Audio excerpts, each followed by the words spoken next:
আসসালামু আলাইকুম। আশা করি তোমরা সকলেই সুস্থ এবং ভালো আছো। চলো কথা না বাড়িয়ে সেন্টেন্সটি দেখা যাক।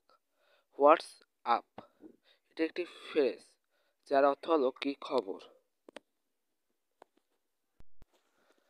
আই অ্যাম এ সরি, এখানে আই অ্যাম অর্থ আমি আর সরি অর্থ দুঃখিত।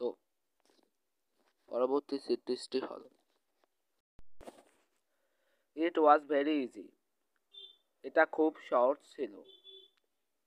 এখানে ওয়াজ একটি ভার্ব যার অর্থ ছিল, আর ইট অর্থ এটা, ভেরি অর্থ খুব, আর ইজি অর্থ সহজ। পরবর্তী সেন্টেন্সটি হলো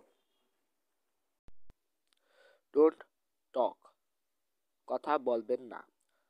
সাধারণত টক অর্থ কথা বলা, আর ডোন্ট অর্থ না, তাই এখানে ডোন্ট টক মিলে অর্থ দিয়েছে কথা বলবে না।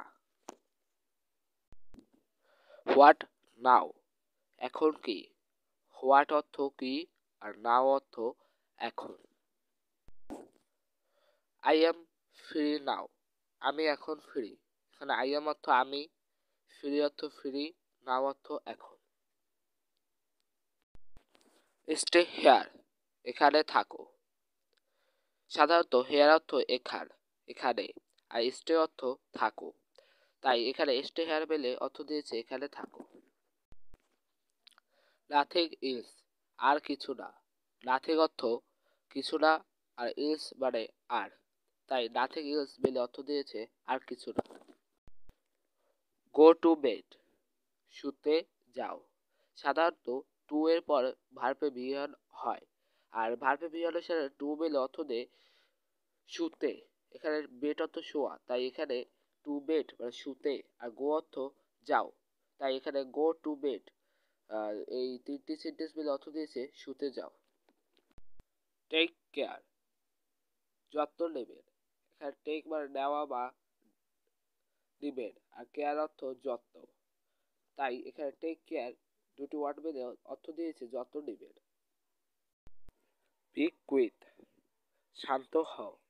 বি মানে হওয়া বা হও, আর কুইট মানে শান্ত। এই দুটি ওয়ার্ড মিলে অর্থ দিয়েছে শান্ত হও। আই এম স্লিপিং, আমি ঘুমাচ্ছি। আই এম অর্থ আমি, আর স্লিপ মানে ঘুমানো, আর এখানে স্লিপের সাথে আইএনজি হয়েছে, তাই এটি অর্থ দিয়েছে ঘুমাচ্ছি।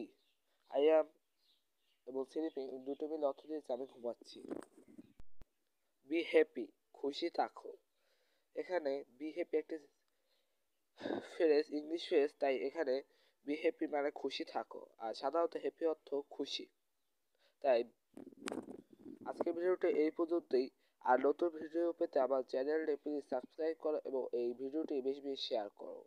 আর এই যে কটা ওয়ার্ড তোমাদের সে কয়টি ওয়ার্ড যদি তোমরা এই ওয়ার্ডগুলো মুখস্থ করে যদি সেন্টেন্সে ব্যবহার করতে পারো, তাহলে তোমরা সহজেই ইংরেজি বলতে পারবে এবং ফ্রি হ্যান্ড রাইটিং লিখতে পারবে। খুদা হাফেজ।